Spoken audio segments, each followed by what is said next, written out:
Boa noite, meus caros amigos e amigas que nos acompanham nessa live sobre as perguntas e as respostas. Estamos começando a nossa atividade de hoje.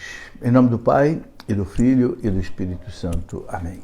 Vamos pedir a Deus que ilumine a nossa mente e nosso coração com a luz do Divino Espírito Santo. Vinde, Espírito Santo, enchei os corações dos vossos fiéis.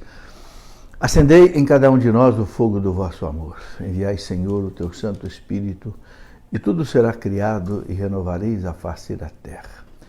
Oremos, ó Deus, que instruíste os corações dos vossos fiéis com a luz do Espírito Santo.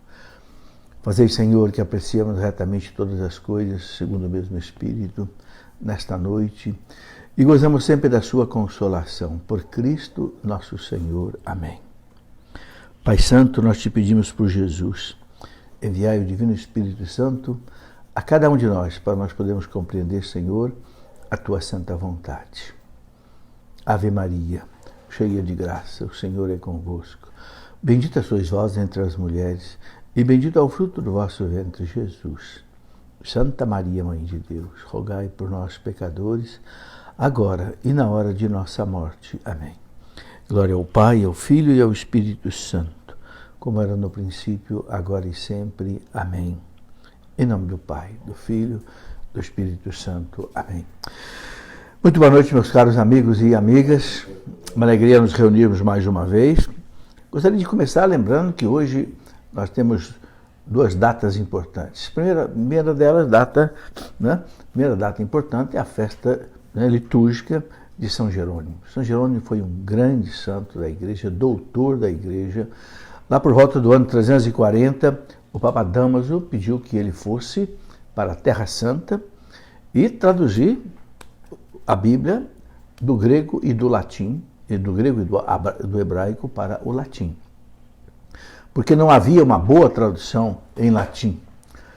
E aí a igreja tinha chegado no cânon da Bíblia, ou seja, os 72 livros da Bíblia, depois de quase 3 séculos de estudos, o que era canônico, o que não era canônico, o que era inspirado pelo Espírito Santo ou não.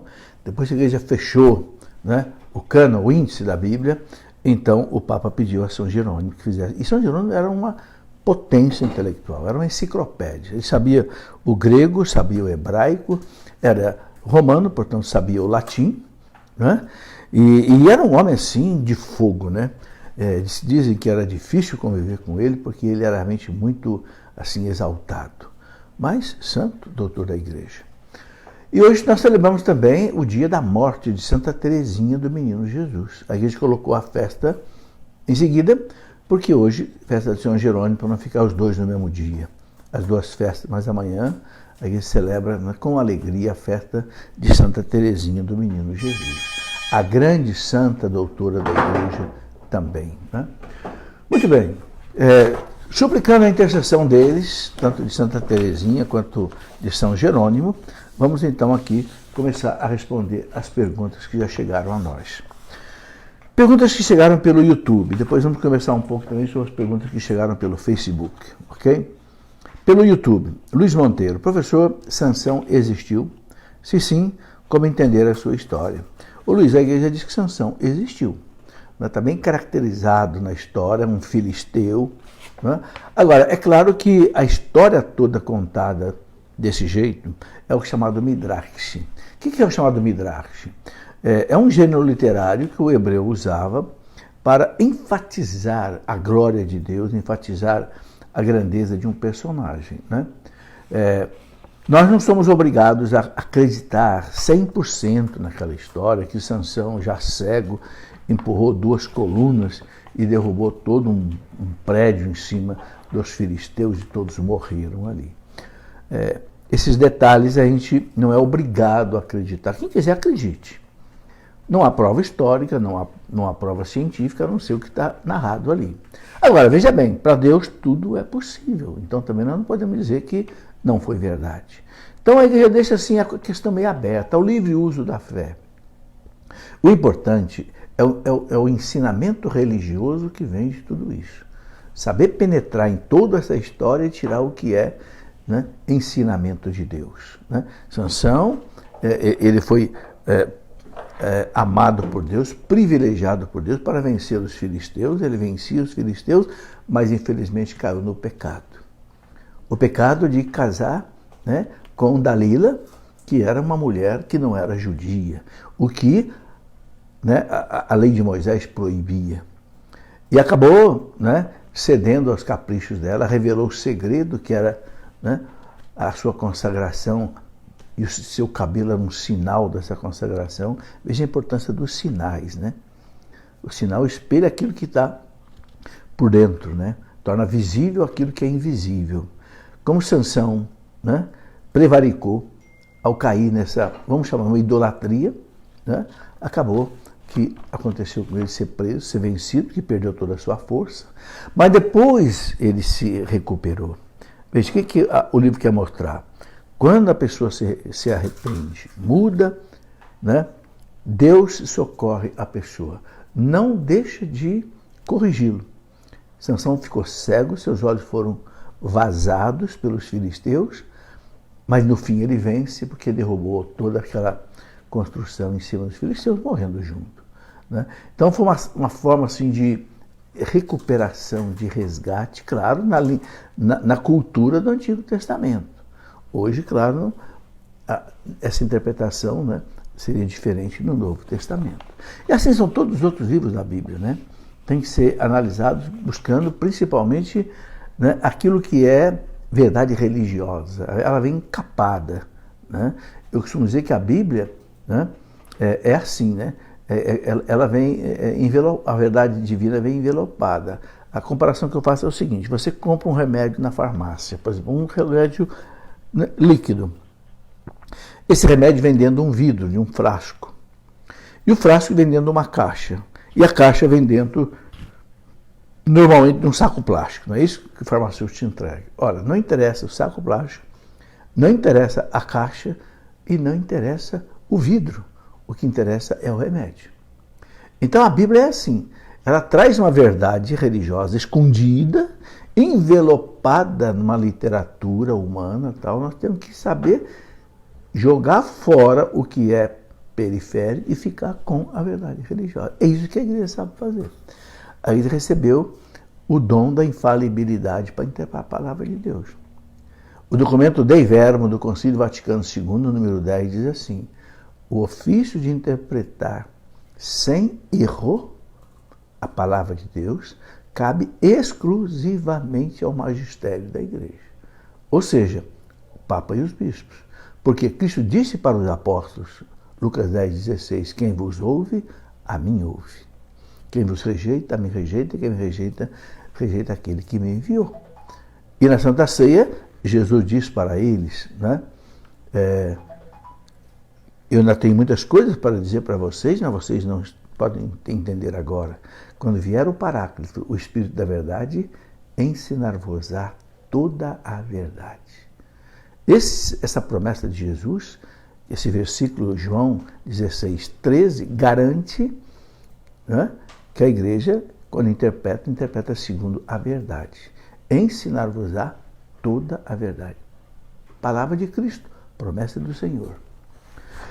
Vanilza Martins, professor, com que frequência o senhor reza o Santo Rosário? Ô Vanilza, normalmente eu rezo um terço, todo dia eu rezo um terço. Tá? Então o Rosário acabo rezando aí durante a semana, uma vez, 2 vezes, ou seja, os 4 terços. Né? Segunda, terça, quarta e quinta dá um Rosário, né? E depois os outros dias. Então normalmente rezo um terço por dia. Quando eu tenho tempo, rezo mais de um. Mas é que eu gosto de rezar também outras orações, o ofício da Imaculada, eu gosto de rezar a liturgia das horas, eu gosto de rezar, né, a coroa de glórias da Virgem Maria, proposta por São Luís de Montfort. Né? Então, o terço entra aí no conjunto. Márcia Tavares, gostaria de saber sobre as mensagens de Medjugorje e sobre os segredos que os videntes dizem ser revelados a eles por Nossa Senhora. Ô Márcia, de fato, os videntes dizem que Nossa Senhora colocou 10 segredos para eles, mas esses segredos não foram revelados, então a gente não sabe. A única coisa que ela diz que, né, os videntes encarregaram alguns padres dali de Medjugorje a poderem revelar o segredo quando for a hora. Não sei. Não sei dizer realmente com certeza esses segredos. Luiz Macedo, professor, o senhor já leu o documento do Sínodo da Amazônia? Eu li. Li e fiquei preocupado. Como ficou preocupado Dom Ascona, como ficou preocupado o ex-prefeito da Sagrada Congregação da Fé do Vaticano, o cardeal Gerhard Miller, como ficou preocupado o cardeal Brand Miller, quando ficou preocupado Dom Keller, Antônio Keller, bispo de Frederico Westphalen, no Rio Grande do Sul, e como ficou preocupado também um bispo aqui da Venezuela, que eu li ontem. Realmente, o instrumento Labores tem erros feios. Concordo plenamente com esses bispos e esses cardeais que colocaram a questão. O que eu espero é que isso seja rejeitado lá no Sínodo, né? Porque o Sínodo tem mais de 200 bispos que vão participar. Já houve sínodos dos bispos rejeitarem o instrumento Labores, um instrumento de trabalho, e elaborar outro, uma outra pauta. Então eu penso que isso é possível que aconteça no Sínodo da Amazônia. Muito bem. Então o que eu penso é isso.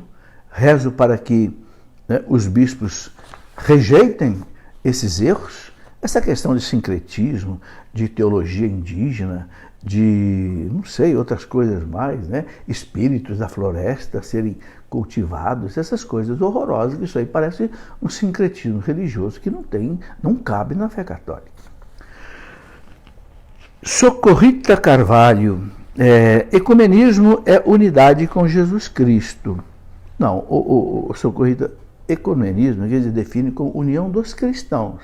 Tá certo, não é só em torno de Jesus Cristo, em torno né, das verdades todas. Quem quiser ecumenismo tem que virar católico. Estamos em um cisma na Igreja Católica. Olha, nós estamos muito preocupados com o que está acontecendo na Alemanha. Os bispos da Alemanha estão enfrentando o Papa. Estão fazendo lá um sínodo da Igreja Alemã.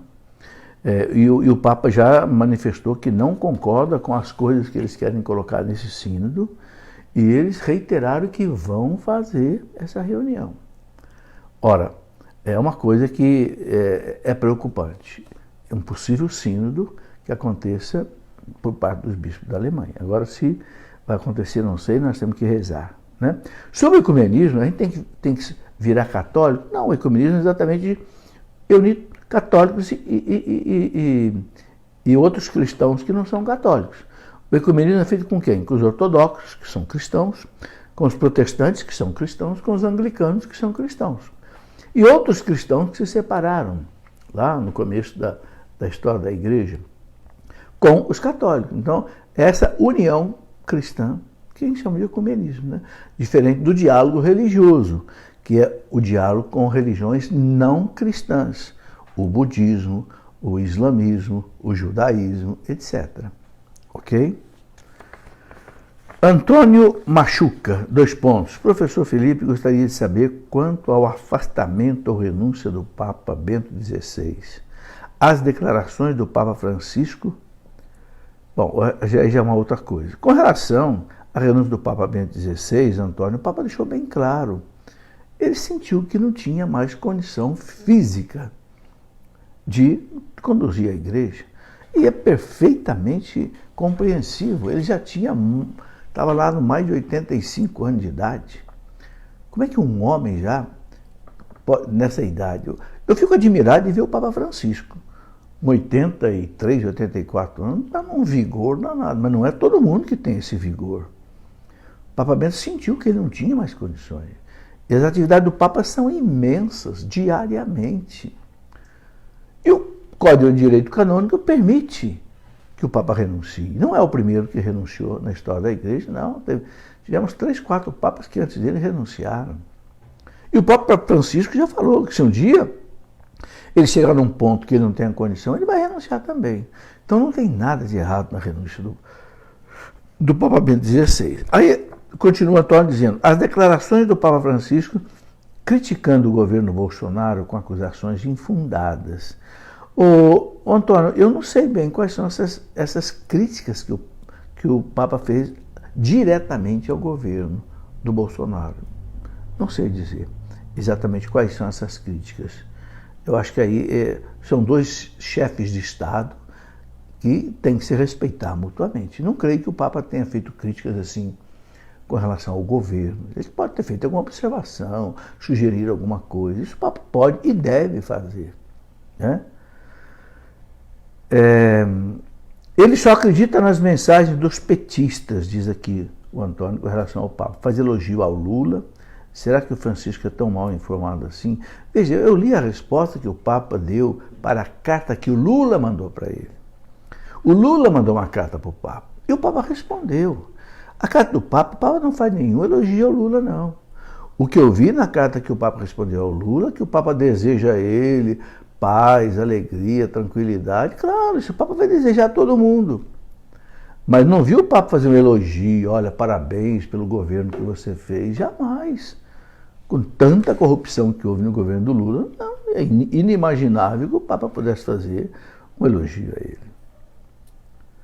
Carmen Milani, professor, como o senhor avalia o instrumento labore? O senhor concorda com ele? Bom, já falei que não concordo, Carmen, na resposta aqui do Luiz Macedo, né? Realmente eu espero que esse instrumento seja rejeitado naquelas partes que realmente não se coadunam com a fé católica, né? É só ler aí as cartas dos bispos e cardeais, são pelo menos uns 7 que contestaram explicitamente, sem contar aqueles que não publicam as coisas, mas que não concordam, né? Muito bem. Bete Reginato, professor, tenho pecado do julgamento. Tento não julgar, mas quando vejo já julguei. Falo demais e depois me arrependo. Confesso, mas sempre caio no mesmo pecado. O que fazer? Olha, Bete, eu acho que não é só você não. Tem muita gente que...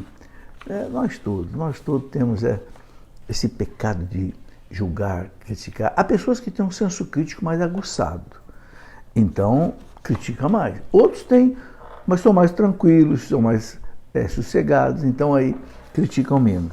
O que você diz que isso que você faz está correto, se arrependa. Se arrependa. Sempre que fizer um julgamento apressado, não, se arrependa e Deus perdoa, né? E vá se policiando cada vez mais. Vá se policiando. Mas o fato de você tomar consciência que você não devia fazer e você arrepender já é um bom caminho. Pode ter certeza que aos poucos você vai deixando essa tendência. Roger pergunta o seguinte, XP, professor, como devemos agir caso nosso padre ou bispo aceitem a teologia da libertação ou outra heresia, mesmo que inconscientemente? Devemos responder aos conselhos e questionar as pregações, conversar em particular ou apenas rezar? Roger, eu acho que tem que fazer várias coisas. Primeiro, rezar. Primeiro, rezar por esse padre, por esse bispo. Segundo, se for possível, se ele aceita uma conversa, conversar com ele, né? Por exemplo, sobre teologia da libertação. Eu escrevi um livro, Teologia da Libertação. Não tem nada meu. Eu simplesmente coletei uma série de artigos de cardeais, né, contestando a teologia da libertação. E o documento mais importante é o primeiro, né, do Papa Bento XVI, quando ele era cardeal prefeito da Congregação da Fé do Vaticano. Ele escreveu um documento excelente em 1986. Eu vos explico o que é a teologia da libertação. Quem lê esse documento, é o primeiro que eu coloquei nesse livro, entende o que é a teologia da libertação e o perigo dela. Ela esvazia a espiritualidade, esvazia a teologia, transforma a teologia numa sociologia, porque tira o Cristo do centro da teologia e coloca o pobre. Isso o irmão do Leonardo Boff, o Clodovis Boff, deixou bem claro. O Clodovis Boff, que era teólogo da libertação, diz: por que a teologia da libertação fracassou? Ele fala: porque tirou Cristo do centro da teologia e colocou o pobre. Então deixou de ser uma teologia, passou a ser uma antropologia. O homem no centro e não mais Deus. Bom, aí acaba tudo. Aí você muda a liturgia, muda a moral, muda a exegese, muda a hermenêutica, muda tudo. É esse o problema. Então, eu penso que, de repente, um livro desse, dá para um padre desse ler. Agora, quando é um bispo que já ficou contaminado por essa ideologia, aí fica mais difícil, né? Mais difícil mesmo. E, infelizmente, existe. A gente não pode negar. Infelizmente, existe. Aí eu penso que é rezar, né?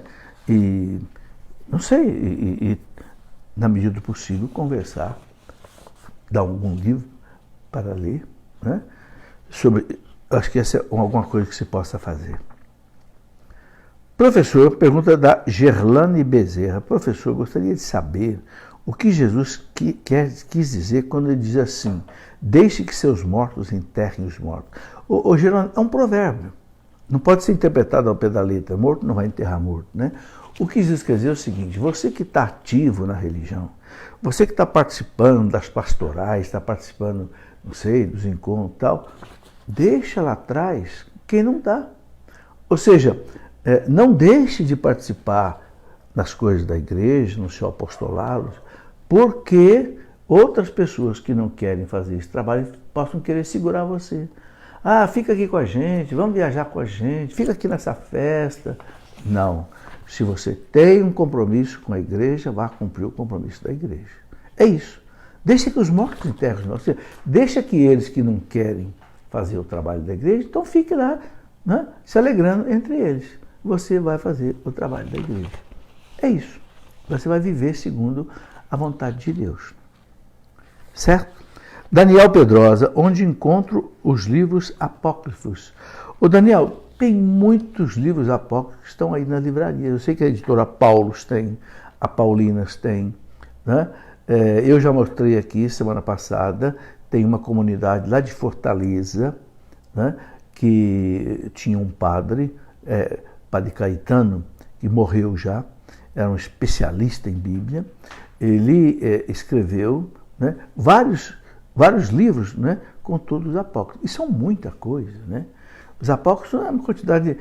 o Vittorio Messori, que é um jornalista italiano, ele fala que só de evangelhos foram rejeitados 80 pela igreja.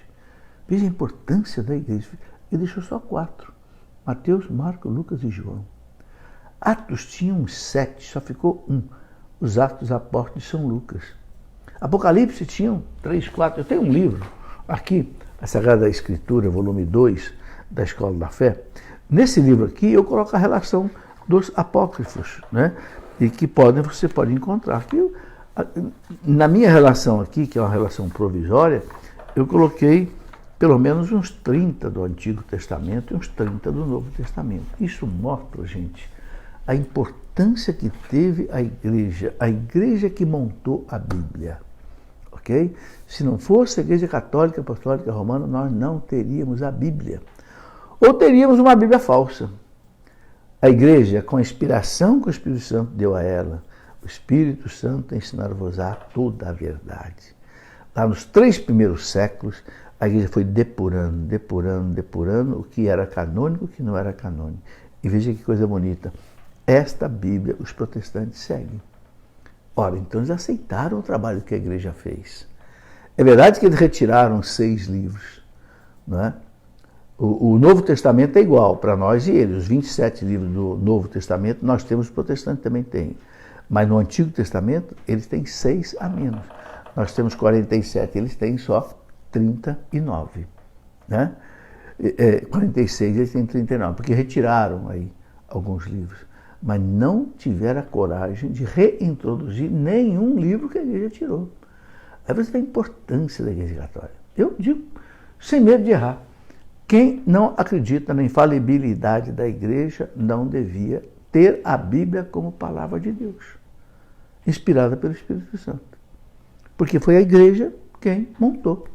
Né? Padre Paulo costuma dizer, a Bíblia não caiu do céu pronta, com zíper e tudo. Não, a igreja foi que fez o índice da Bíblia, retirou o que não era canônico, que não era inspirado pelo Espírito Santo, e deixou aí esses 72 livros. Muito bem. Agora, as editoras católicas publicam aí esses apócrifos. Podem ser lidos, mas com cuidado, porque os apócrifos não são inspirados pelo Espírito Santo. Certo?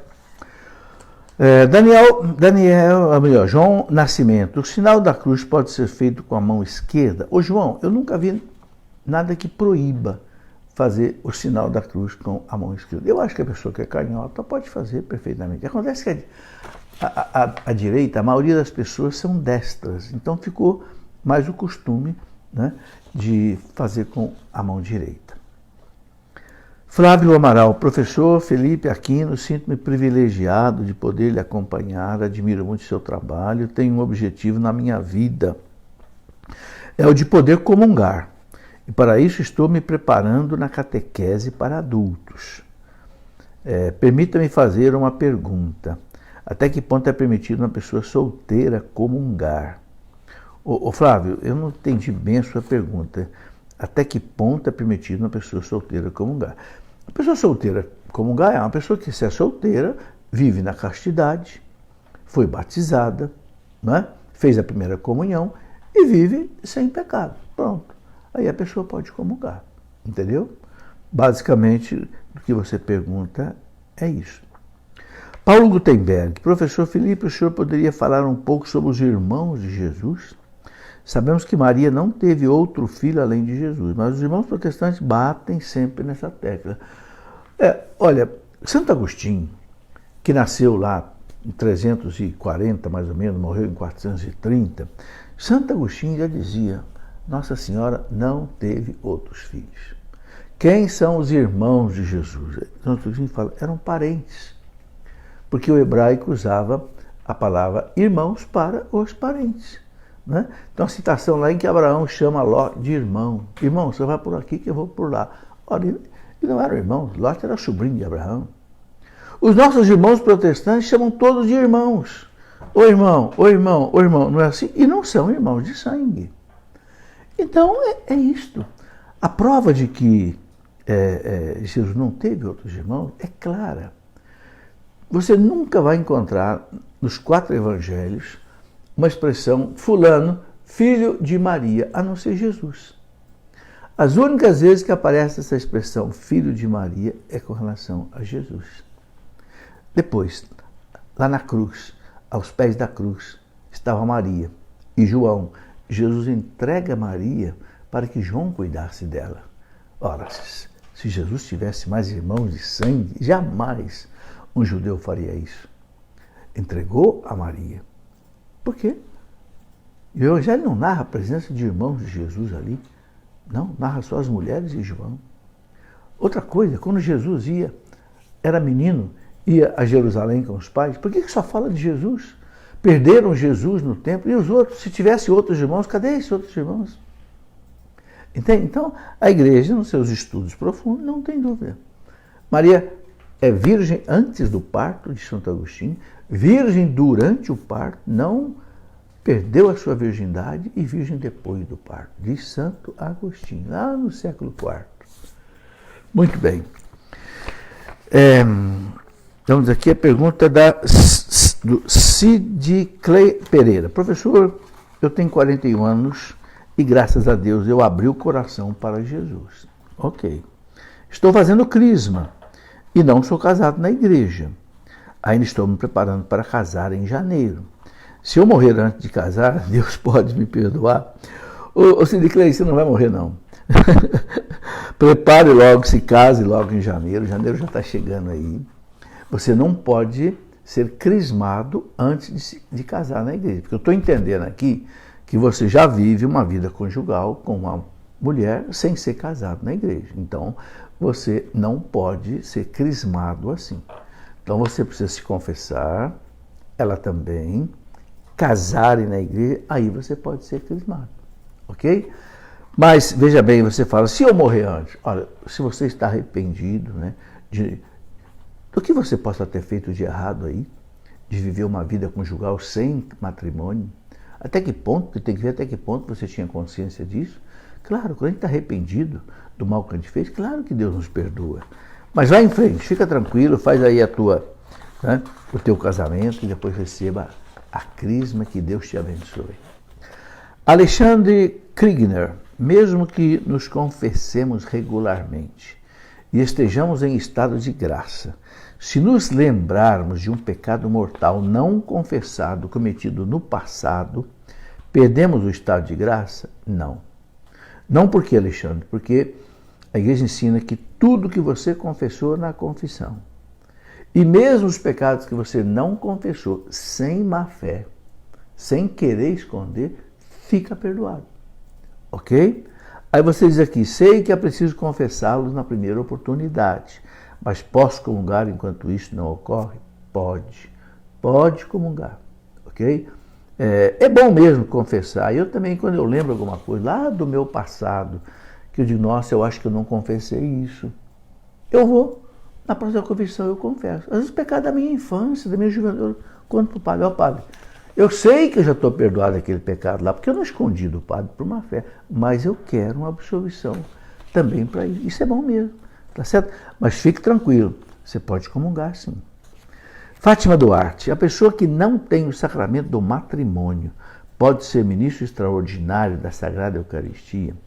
Ô Fátima, essa pessoa não tem o sacramento do matrimônio, ou seja, se ela é apenas amigada com alguém, como se diz, né?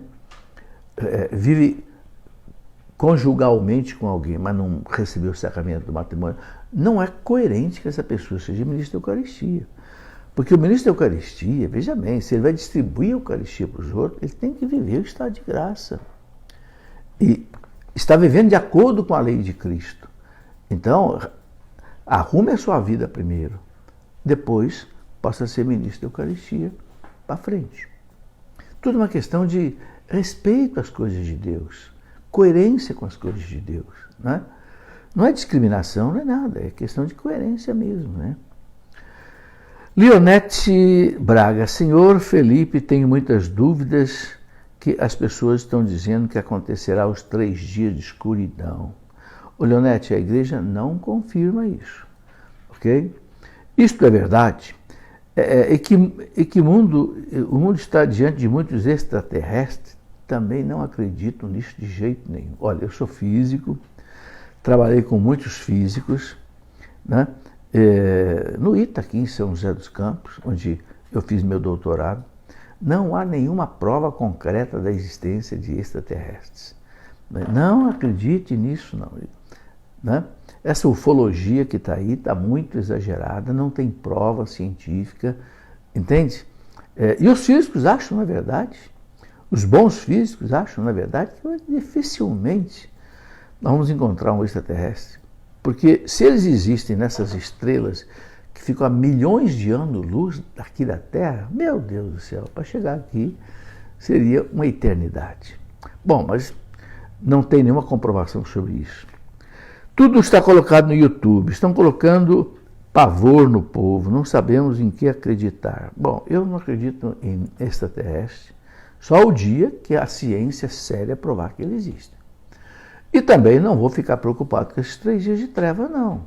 Porque a igreja nunca confirmou. Eu vejo falar nesses 3 dias de treva desde que eu tinha 8 anos de idade. E eu morria de medo. Já estou com 70 e esses 3 dias de treva não aconteceram. Pode acontecer? Não sei. O que é importante? É importante que você esteja de bem com Deus. Você esteja preparado para qualquer coisa. Pior do que 3 dias de treva é a nossa morte. Ora, se nós temos que estar preparados para a morte, que pode ser qualquer momento, né? Como dizia meu pai, para fechar uma porta, basta que ela esteja aberta. Para morrer, basta que esteja vivo. Né? Então, esteja preparado, esteja na amizade de Deus. Venha 3 dias de trevas, venha terremoto, venha o que vier, venha a morte, estou preparado. Né? Agora, não se pode ficar apavorando os outros com essas coisas. Como provar a existência de Deus a um ateu? Pergunta o Matheus Ricardo. Ô, Matheus, não é muito fácil isso, né? Mas, sabe, é possível fazer alguma coisa. Então, por exemplo, comece explorando, por exemplo, a natureza. Né? Pergunte para um ateu, como é que é possível uma semente ser colocada na terra e virar uma árvore, sem o homem fazer nada? Apenas colocar lá água e adubo e pronto. Quem é capaz de fazer isso? Quem criou esse mundo? Esse mundo maravilhoso, esse cosmos, os planetas girando perfeitamente em órbitas elípticas em torno do Sol, o Sol sempre no foco de todas as elipses de todos os planetas. Quem criou a maravilha da terra, as flores, os pássaros? Quem que ensinou um passarinho a fazer o ninho? Meu Deus, quem que é capaz de criar o ser humano com olhos, ouvidos? Sabe, me explica isso. Aí você diz assim, é o acaso. Mas que acaso? Está provado que o acaso ele é burro. O acaso é o cruzamento fortuito de dois acontecimentos que não vai gerar nada de ordem, de beleza, de encanto. Não tem como explicar o mundo sem Deus. Agora nós sabemos como é que o universo começou com o Big Bang, um ponto infinitamente pequeno onde o universo inteiro estava ali dentro, que os físicos chamam de singularidade. Né? O ovo cósmico é outra expressão que os físicos usam, e aquilo foi se abrindo, né? Há 13,7 bilhões de anos. Então é isso. Colocar essas coisas para a pessoa. Agora, veja bem, com carinho, sem brigar, sem ofender. Eu estou lendo um livro que se chama Como Defender a Fé Sem Levantar a Voz. Interessante, um livro da editora Quadrante. Como defender a fé sem levantar a voz, sem precisar brigar com ninguém. Eu escrevi um livro, eu chamei de Ciência e Fé em Harmonia, porque eu juntei as duas coisas na minha vida, a ciência e a fé. Aqui eu coloco todas essas coisas, essas maravilhas todas que vale a pena. Né? De repente vale a pena você dar um livro desse para uma pessoa que se diz ateu, e uma coisa é certa, ele não vai ter resposta para muita coisa. Agora, reze por ele. Porque quem é capaz de tocar o coração dessa pessoa é Deus. Deus pode usar suas palavras, Deus usa. Porque São Paulo fala que a fé entra pelo ouvido. Aí em Romanos 10, São Paulo fala, a fé entra pelo ouvido. Beleza. Então Deus pode usar as tuas palavras, mas é Ele, é o Espírito Santo que vai convencer a pessoa e converter a pessoa. Então reze, ofereça pela conversão dessa pessoa sacrifício. Sim, jejum, esmola, oração. São as alavancas que mudam o mundo. Muito bem, vamos continuar aqui. Agora com a pergunta, eu misturei aqui um pouco as coisas, deixa eu ver se já terminou aqui o YouTube, para a gente passar para as perguntas do Facebook. Já terminou, agora eu vou passar para as perguntas do Facebook. Pedro Correia, deixa eu tomar só um pouquinho de água. Pedro Correia. A Igreja Católica está com 2000 anos. Será que essas igrejas, como a Assembleia de Deus, Universal e outras também terão essa durabilidade? Ô Pedro, é difícil de responder isso, eu espero que não. Eu espero que antes de 2000 anos, né, haja o ecumenismo, ou seja, eles voltem todos para a Igreja Católica e haja um só rebanho e um só pastor. Haverá um só rebanho e um só pastor, só que nós não sabemos quando. Então é importante que a gente trabalhar e rezar para que aconteça a volta dos irmãos separados para o seio da igreja. Everton Tuan. Qual a posição da igreja em relação às chamadas terapias holísticas, seja o alinhamento dos chakras, o reiki e outras vertentes? O Everton, eu seguia muito Dom Estevão Bittencourt. Eu até escrevi um livro, né, que eu chamei de Falsas Doutrinas, Falsos Profetas, que não fui eu quem praticamente escrevi esse livro. Eu organizei, tem um órgão aqui, tá vendo?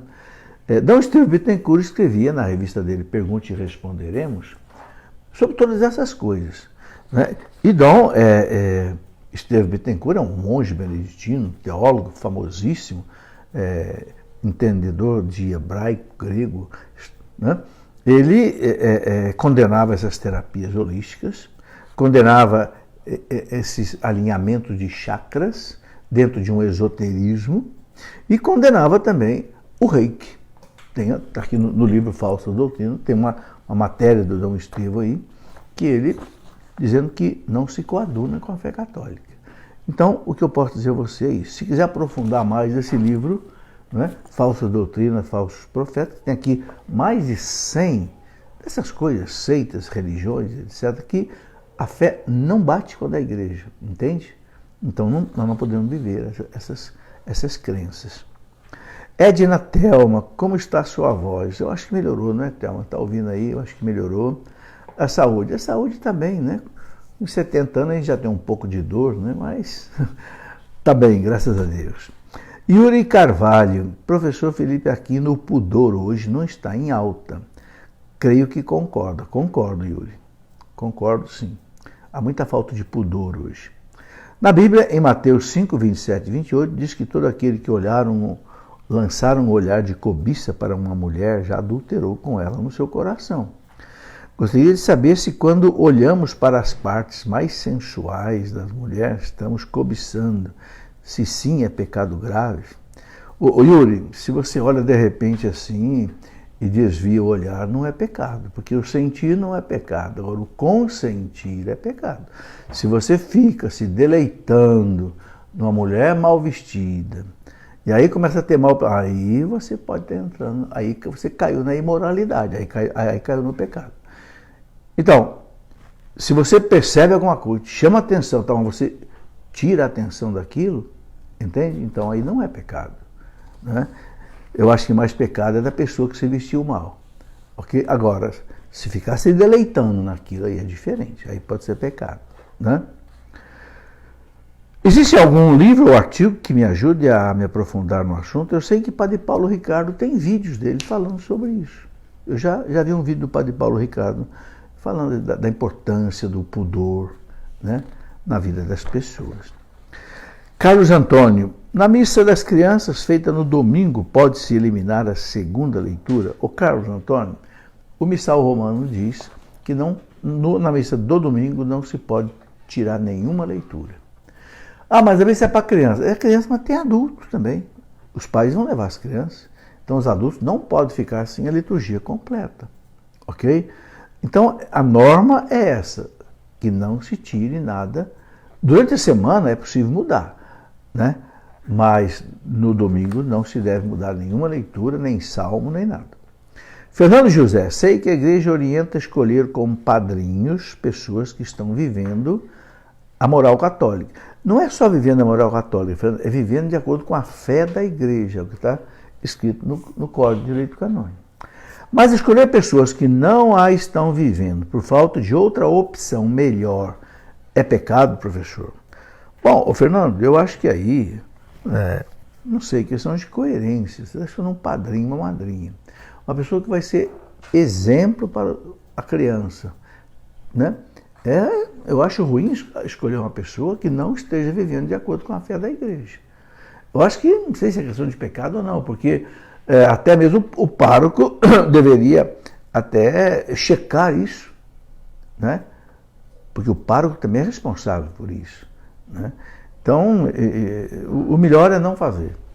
Até que ponto isso vai ser pecado? Não sei. O importante é batizar a criança, né? Agora, a questão do pecado, eu deixo aí em aberto. Eu penso que aí você pode conversar com o pároco, de repente se o pároco concorda, aí você tem pelo menos uma autorização da igreja.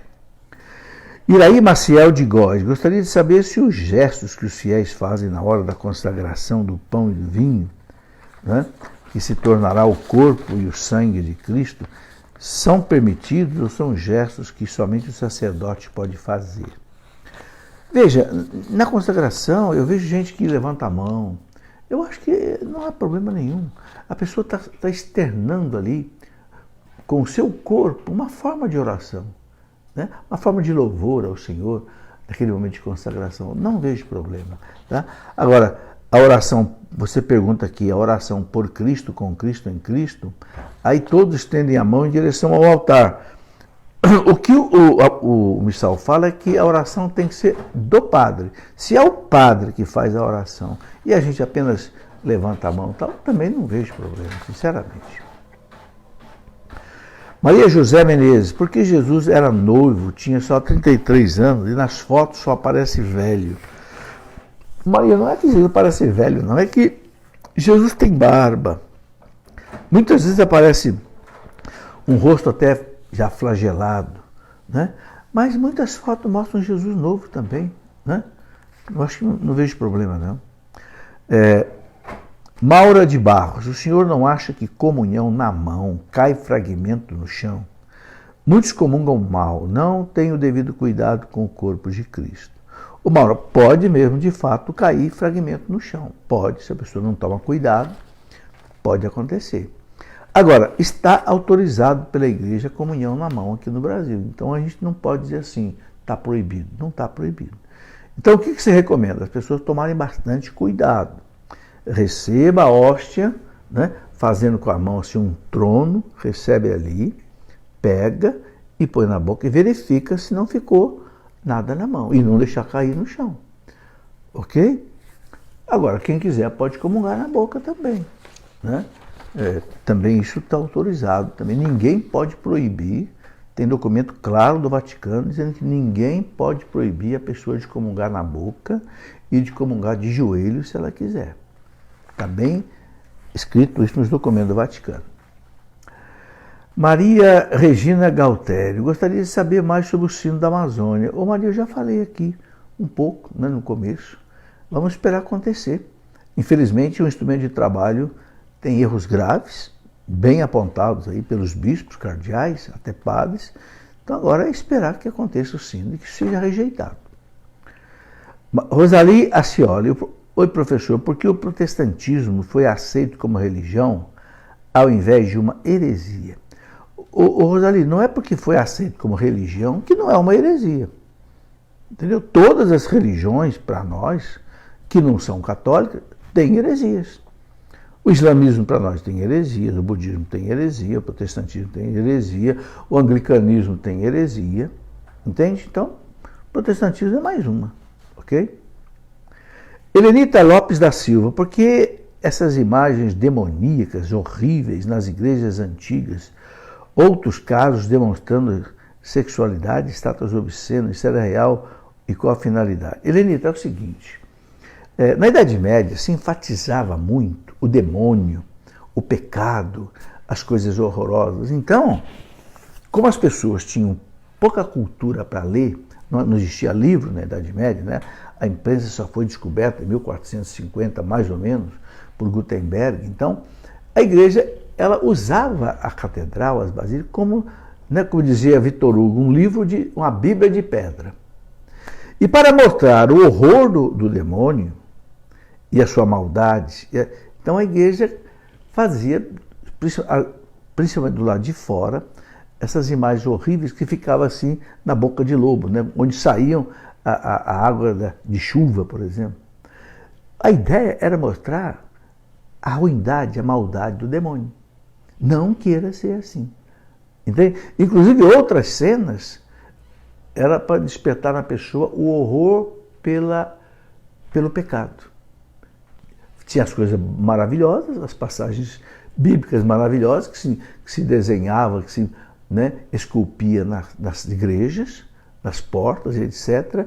E essas coisas horrorosas eram colocadas também para que a pessoa não quisesse viver isso. Era uma cultura da Idade Média, que a gente tem que entender no tempo dessa cultura, certo? Vitor Maria Freitas de Pádua, sabemos pelo catecismo da igreja que usar camisinha anticoncepcional é pecado grave. Gostaria de saber se o dono de uma farmácia que vende esses produtos também comete um pecado grave. E os funcionários dessa farmácia também, pois estariam colaborando com a distribuição desses pecaminosos produtos. Veja, eu nunca vi um documento da igreja dizendo que quem vende esses produtos esteja em pecado. Portanto, eu acho que não. O pecado eu acho que quem vai lá e compra e usa mal. Não é? Hoje a gente sabe que, inclusive, pílula do dia seguinte é vendida nas farmácias. Aí é um caso bem mais grave, porque aí é um caso de aborto.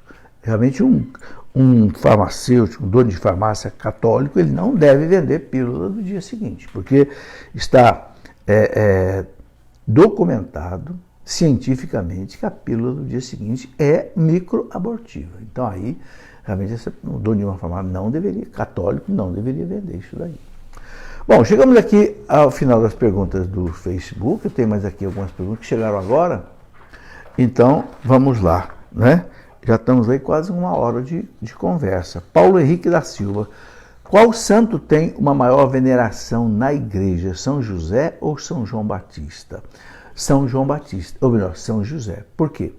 Porque a igreja presta um culto de hiperdulia a Nossa Senhora, quer dizer, superveneração, e um culto de protodulia a São José. Proto quer dizer primeiro.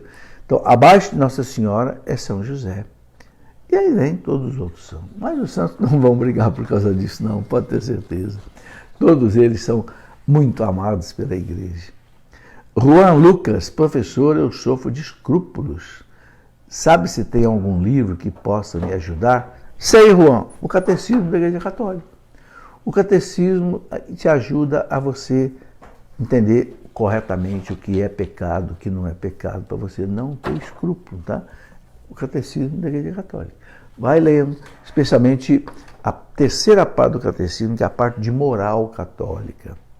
Aí vale a pena você ler ali. Nem tudo é pecado. Tá certo? Eu escrevi um livro também, A Moral Católica.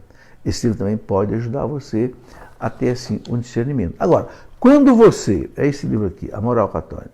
Agora, quando você estiver preocupado com alguma coisa, né, que, sei, você acha que é escrúpulo, converse com alguém, converse com um padre, com uma pessoa equilibrada na fé, bem formada na fé, e vá tirando as suas dúvidas, entendeu? Silvana Linhares, é pecado sentir muita raiva de uma pessoa? Silvana, é pecado se a gente mantém a raiva. Né? São Paulo fala lá na carta aos Efésios, não se ponha a ira, né, sobre o sol. Ou seja, não durma com raiva dessa pessoa. Você pode dormir assim com sentimento, né, tristeza, mágoa, ela te feriu. Mas a raiva se caracteriza por o quê? Você querer vingança. Entende? Você querer o mal da pessoa. Esse é que é o pecado. Ferida você vai ficar, não tem jeito. Mas se você não quer o mal da pessoa e não premedita fazer o mal para a pessoa, você não está pecando. Entendeu? Gabriele Santana Alves, como falar de tradição aos jovens que estão cada dia mais desapegados com a tradição? Bom, Gabriele, eu acho que a gente precisa ir contando especialmente a história da igreja, mostrando, né, que muitas coisas que nós temos na nossa fé não estão na Bíblia, vêm da tradição. Por exemplo, não está na Bíblia que os sacramentos são 7. O nosso credo não está na Bíblia. Né? No entanto, é o símbolo da nossa fé, vem dos apóstolos. Então, é uma questão de educação, sabe? Educação, quer dizer, a criança respeitar o pai, respeitar a mãe, né? Ensinar o filho a tomar a bênção do pai, tomar a bênção da mãe. Ele vai adquirindo a cultura da tradição. Respeitar o cabelo branco, ensinar a criança, olha, quando você tiver um velho de pé, dá um lugar para ele sentar. Aliás, uma coisa que eu já falei aqui, eu repito. Todos os lugares que a gente vai, tem aqueles lugares de preferência para quem tem mais de 60 anos, não é? Aquelas filinhas especiais, no banco, no aeroporto. É engraçado que na igreja não tem. Eu acho que nas igrejas, devia ter lugar reservado para as pessoas com mais de 60 anos. Ou então um aviso, dê lugar para quem tem mais de 60 anos. Porque não é fácil um velho assistir uma missa inteira de pé. Né?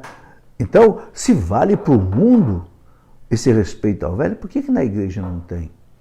Eu acho que é uma coisa que nós precisamos pensar.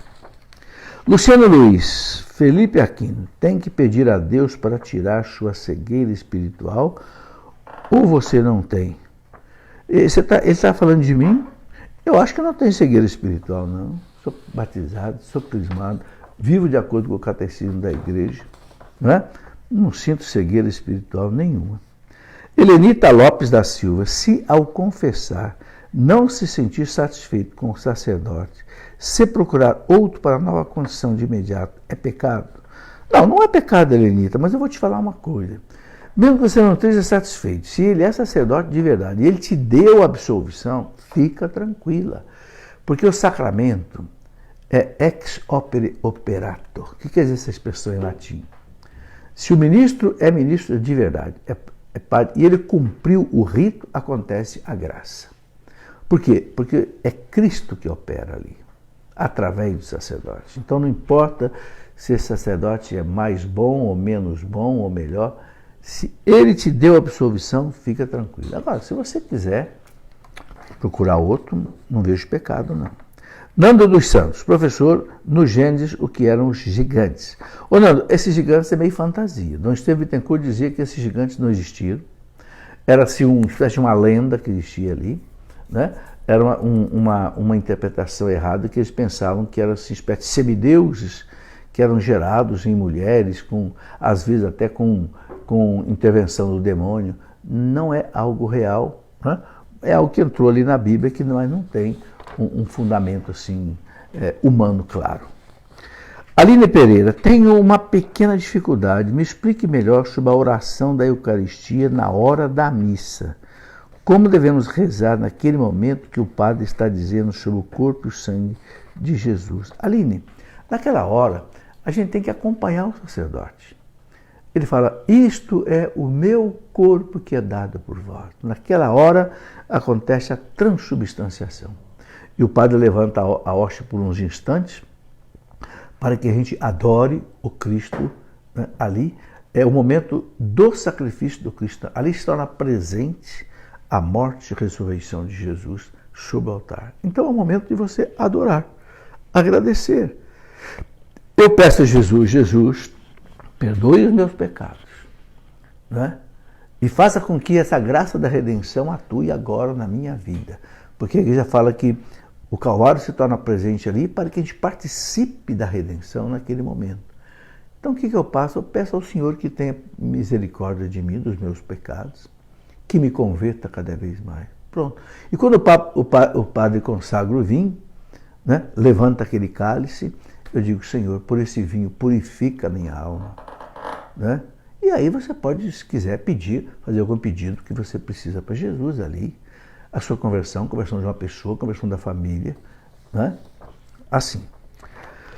Não há uma oração oficial para se fazer nesse momento, mas é adoração mesmo, agradecimento, louvor, né? Lourdes Nunes, professor, poderia explicar o que está acontecendo com os católicos na Alemanha? Lourdes, não são bem os católicos não, sabe? São os bispos e alguns católicos que querem uma série de coisas que a igreja já falou que não pode.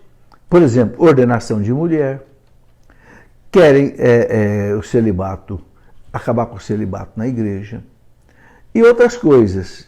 Então o Papa já advertiu a eles, não façam essa conferência de bispos da Alemanha visando isso, que essas coisas, só quem pode resolver é o Papa e um concílio ecumênico. E eles estão fazendo apenas essa questão, uma espécie de um sínodo. Então é isso que está acontecendo. Márcio Alberto Ruschel, Bento Gonçalves do Rio Grande do Sul está com você. Professor, o que você acha de religiões que dizem que São Pedro nunca foi Papa? Márcio, é falta de conhecimento histórico. É falta de conhecer a história, é falta de conhecer o Evangelho. Está claríssimo, né? Tem 2 citações na Bíblia, ou 3 mais, duas, que Jesus caracteriza o Pedro claramente como primeiro Papa. Lá em João capítulo 1, versículo 40, quando André levou Simão, ele não chamava Pedro, Simão a Jesus, Jesus olhou para Simão e disse, Simão, né, tu és Simão, filho de Jonas, serás chamado Quefas. Ora, o que quer dizer Quefas? Quefas quer dizer pedra. Pedro e pedra no hebraico é a mesma palavra. Lá em Mateus 16, 18, Jesus vai dizer para Pedro, tu és Pedro, pedra, né? Sobre ti edificarei a minha igreja. Ok? Tirarei a chave do reino do céu. Tudo que você ligar na terra eu ligo no céu. Quer mais? As portas do inferno nunca prevalecerão sobre ela, Pedro. Quer mais do que isso? E depois, Pedro negou Jesus 3 vezes. Mas o que aconteceu depois? Jesus encontra com Pedro. Pedro, tu me amas? Sim, Senhor, eu te amo. Apacenta as minhas ovelhas. 3 vezes. Quer dizer, quer mais? Então é falta de conhecimento do próprio Evangelho.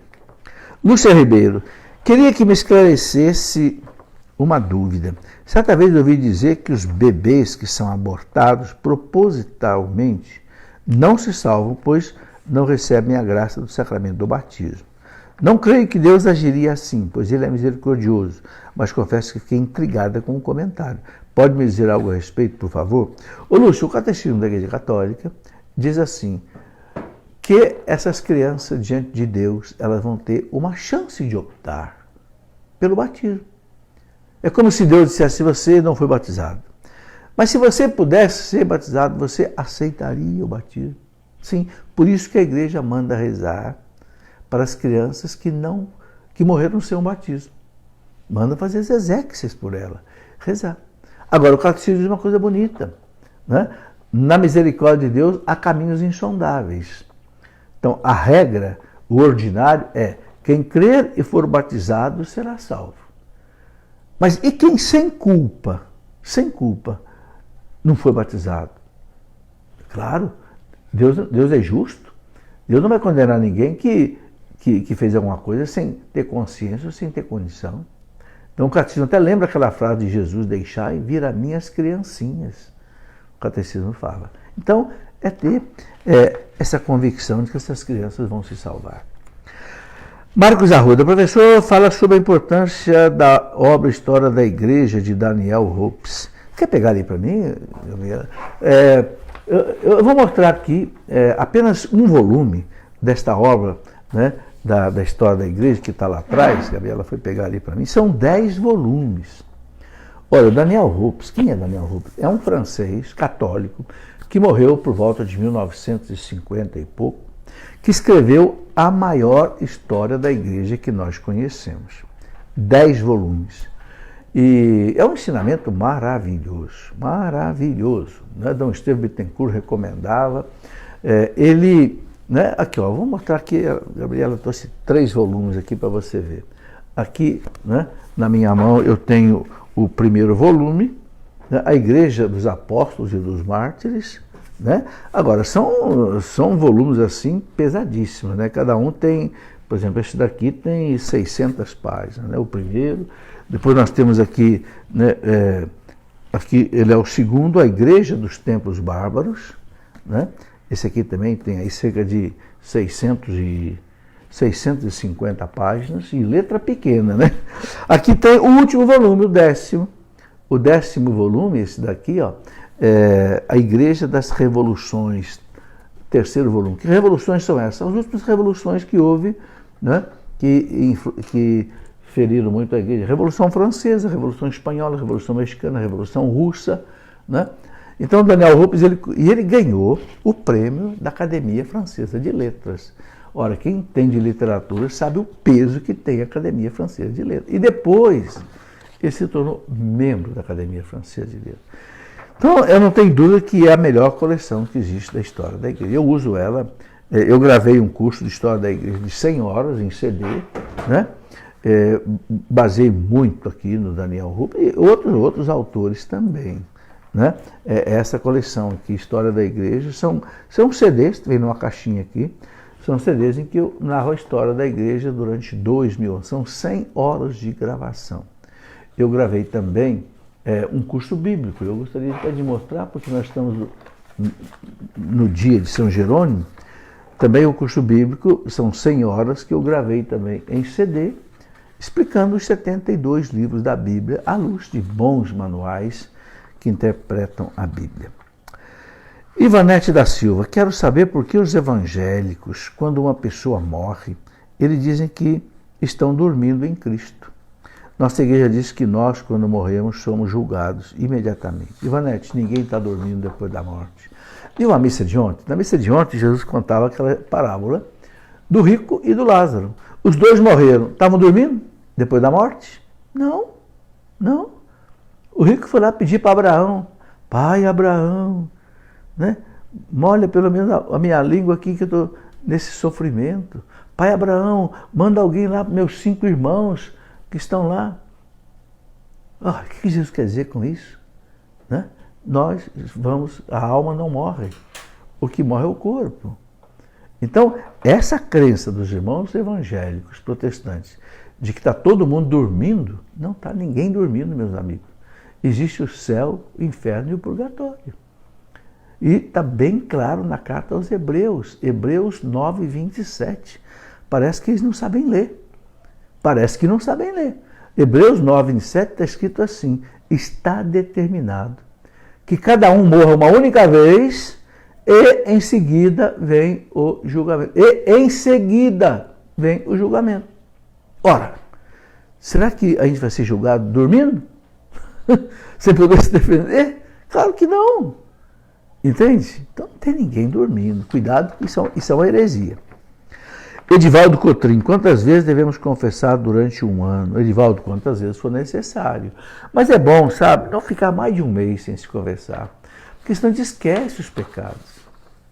Né? Tem gente que não peca, então confessa menos vezes, né? Mas eu gosto, e porque tem uma coisa, sabe, a confissão não é só para perdoar pecado, é para te dar força para não pecar. Força para não, né, cometer nada contra os 10 mandamentos. Sabe? Porque a confissão é um banho no sangue de Cristo. Então a alma sai purificada. Então, você não fica doente se não tomar banho todo dia. Mas você toma banho todo dia. Por quê?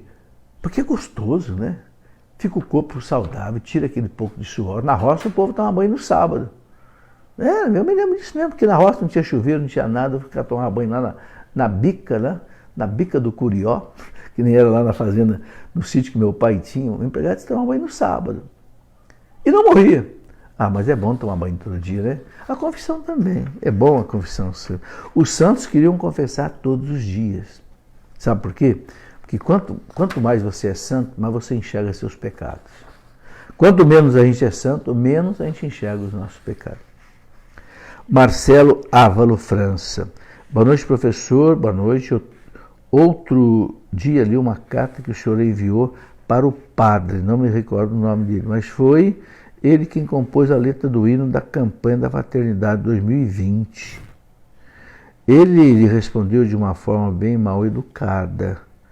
Pelo jeito, ele é dessa linha da libertação, não é? Marcelo, não estou lembrando bem disso. Minha cabeça já não guarda todas as coisas, não. Eu não me lembro bem, eu vou até recordar isso daqui. Se você até tiver alguma coisa aí que possa me relembrar isso. De vez em quando eu escrevo mesmo, sabe? Quando eu noto que algum padre fala uma bobagem, eu delicadamente eu mando uma carta para ele. Não, padre, pelo amor de Deus, o catecismo diz isso, aquilo diz isso, vai dizer o contrário. Mas eu faço educadamente, eu não faço agressivamente. Às vezes eu recebo uma resposta atravessada. Edilene Corina, o que a igreja fala sobre doação de órgãos? Pode doar, Edilene, a igreja não proíbe, desde que a pessoa autorize em vida, ou então a família autorize depois da morte da pessoa. O que não pode é haver comércio de órgão doado. Isso a igreja está bem claro no catecismo da igreja, certo? Carlos Antônio, Adão e Eva existiram? Sim, claro, nós somos filhos de Adão e Eva. Se Adão e Eva não existiram, nós também não existimos. Assim que falava do Estevam Bittencourt. Quem é Adão e Eva? O primeiro homem. Não houve um primeiro homem na história da humanidade? Claro que houve. Não houve uma primeira mulher? Claro que houve. Esse homem é Adão, essa mulher é Eva. Claro que existiram. O que nós não sabemos, quando e onde e como eles existiram. Isso a ciência vai dizer. O que a gente sabe foi Deus quem criou. Aquele bonequinho feito de barro e que Deus soprou nele, significa o quê? É uma parábola. O homem vem do barro. Ou seja, tudo que existe em nós é produto químico. Nós somos feitos de água, carbono, potássio, mercúrio, sódio. Nós somos pó da terra. Então daí o homenzinho feito de barro. Que Deus insuflou na sua narina o espírito de vida. É a alma que Deus colocou num primata que foi se desenvolvendo. Quando chegou o ponto em que ele podia abrigar o espírito, Deus colocou nele uma alma. Surgiu o primeiro homem, esse é o Adão. Não se pode negar que Adão e Eva existiram. E é dogma de fé que eles pecaram, o pecado original. Se alguém disser que Adão e Eva não existiam, então não existiu o pecado original. Meu Deus do céu, se não existiu o pecado original, Cristo não precisava ter vindo morrer na cruz. Não. Então Estevam Bittencourt ficava bravo quando alguém dizia que Adão e Eva não existiu. Muito bem, Ana Betolino, se Adão e Eva eram os primeiros e tiveram 2 filhos homens, como nasceram os filhos deles? Ana, eu já expliquei isso daqui. A gente não pode ler a Bíblia como um livro de história, de etnia, não. O autor sagrado que escreveu o Gênesis, ele deve ter escrito mais ou menos 1000 anos antes de Cristo. Talvez ali na corte de Salomão, de Davi, onde havia os sacerdotes e escribas. Sendo que o fato de Adão e Eva conheceu muito antes. Então o escritor sagrado ele não está contando o que aconteceu lá com Adão e Eva, ele está contando uma história aqui do tempo dele, mas trazendo uma verdade religiosa lá do princípio. Entende? Então as pessoas, mas com quem Caim se casou? Né? Se só tinha Abel, ele, não tinha mais ninguém. Não, o escritor sagrado está ressuscitando no tempo dele. No tempo dele já existia muita gente. Tanto assim, olha que coisa interessante. Ele diz que Abel era pastor e Caim era lavrador. Ora, no tempo de Adão e Eva mesmo, lá de Caim, ninguém era pastor nem lavrador. Não existia isso. Eles viviam no fruto da terra. Pastor e lavrador é já aqui, né? No tempo de Salomão, no tempo de Davi. Então, é nítido que o escritor sagrado contou uma história com a cultura e a realidade do tempo dele para expressar uma verdade religiosa. Que verdade religiosa é essa? Deus criou o homem e a mulher. O homem e a mulher pecaram. Entrou na história o pecado. Então, um irmão mata um irmão. Pior do que um homicídio foi um fratricídio. Depois vem Torre de Babel, Sodoma e Gomorra, ou que seja, o pecado inundou a humanidade. É isso que o escritor sagrado quer mostrar.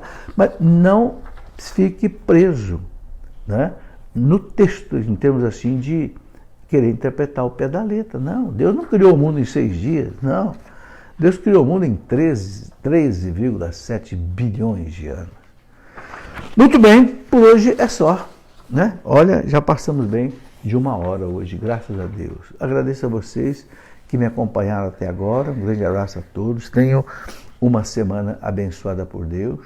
Lembrando que hoje é dia de São Jerônimo e amanhã é dia de Santa Teresinha do Menino Jesus. 2 doutores da igreja. E eu quero só, né, avisar vocês todos que nós temos uma promoção na nossa loja Cleofas que continua.